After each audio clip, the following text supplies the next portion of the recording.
வணக்கம் NKP nature. இன்றைக்கி நம்ம தோட்டத்தில் இருக்க அசோக மரம் பற்றி பார்க்கலாங்க. அசோக மரம் இதுதான் நம்ம அசோக மரம்னு நினச்சிட்ருக்கோம். ஆனால் இதனோட பெயர் பார்த்திங்கன்னா நெட்டிலிங்க மரம். அசோக மரம்ங்கிறது இது இல்லைங்க. அசோக மரம் அப்படிங்கிறது மேற்கு தொடர்ச்சி மலைகளில் அந்த மாதிரி சில இடங்களில் மட்டும்தான் இருக்குதுங்களாமா. ரொம்ப அரிய வகை மரம். இது அதிகமாக இந்தோனேஷியா, ஸ்ரீலங்காவில் காணப்படுதுங்க.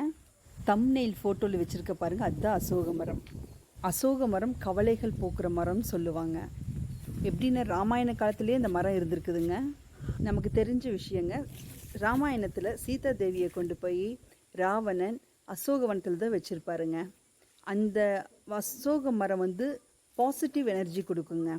அந்த அசோக மரத்தில் என்ன பலன் இருக்கோ அத்தனையுமே இந்த நெட்டிலிங்க மரத்தில் இருக்குதுங்க. இந்த நெட்டிலிங்க மரம் ஒவ்வொரு பாகங்களும் மருத்துவ குணம் உடையதாக இருக்குதுங்க.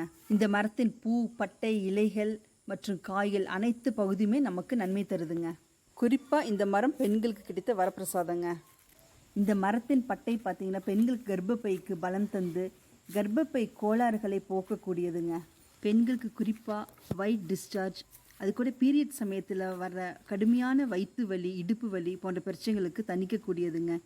முக்கியமாக இந்திய ஆயுர்வேத நூல்களில் பார்த்திங்கன்னா அசோக மரப்பட்டை மாதவிலக்கு காலங்களில் ஏற்படும் அனைத்து பிரச்சனைகளுக்கும் இது நல்ல மருந்துன்னு பரிந்துரை செய்கிறாங்க. அசோக மரத்தின் பட்டை பார்த்திங்கன்னா வயிற்று கோளாறுகளை சரி செய்யக்கூடியதாக இருக்குதுங்க.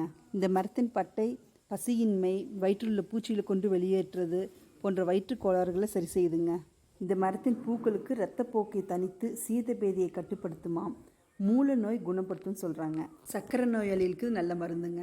நாங்கள் இந்த மரம் வச்சு 3 வருஷம்தான் ஆச்சுங்க. இப்போ தான் காய் விட்டுருக்குதுங்க. இனிமேல் தான் பட்டை எடுக்க முடியுங்க. அசோக மரங்களை நான் கூகுளில் டவுன்லோட் பண்ணி இந்த கிளிப் கூட இணைச்சிருக்கேங்க.